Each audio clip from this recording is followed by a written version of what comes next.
नाशिक शहरात व परिसरात दैनंदिन घडणाऱ्या मोटरसायकल चोरीच्या गुन्ह्यांना प्रतिबंध करण्याच्या दृष्टीने उपाययोजना करणे व आळा घालण्याबाबत पोलीस आयुक्त संदीप कर्णिक,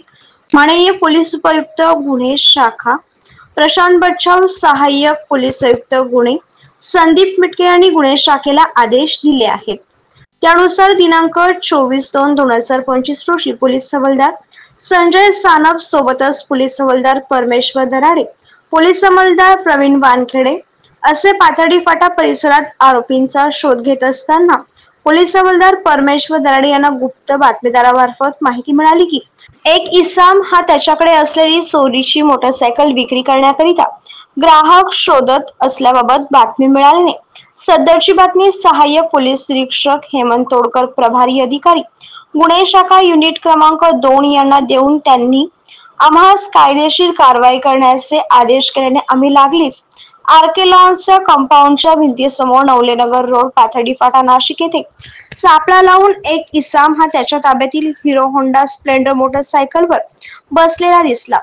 त्यावरून बातमीची खात्री झाल्याने त्यास नमूद स्टाफने जागीच पकडले व त्यास त्याचे नाव विचारता त्याने त्याचे नाव संदीप प्रल्हाद मिसाळ, वय वर्ष 29, राहणार साईबाबा मंदिर जवळ, बजरंगवाडी, नासर्डी ब्रिज जवळ, नाशिक असे सांगून त्याच्या ताब्यातून 30,000 रुपये किमतीची हिरो होंडा कंपनीची मोटरसायकल जप्त करण्यात आली आहे.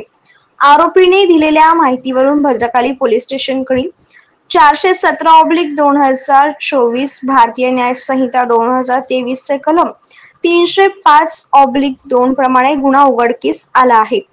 आरोपीस पुढील कारवाई कामी भद्रकाली पोलीस स्टेशन येथे हजर केले आहे. सदरची कामगिरी वरिष्ठांच्या मार्गदर्शनाखाली गुन्हे शाखा युनिट 2 कडील सहाय्यक पोलीस निरीक्षक हेमंत तोडकर, प्रभारी अधिकारी नंदकुमार नांदुर्डीकर, संजय सानप,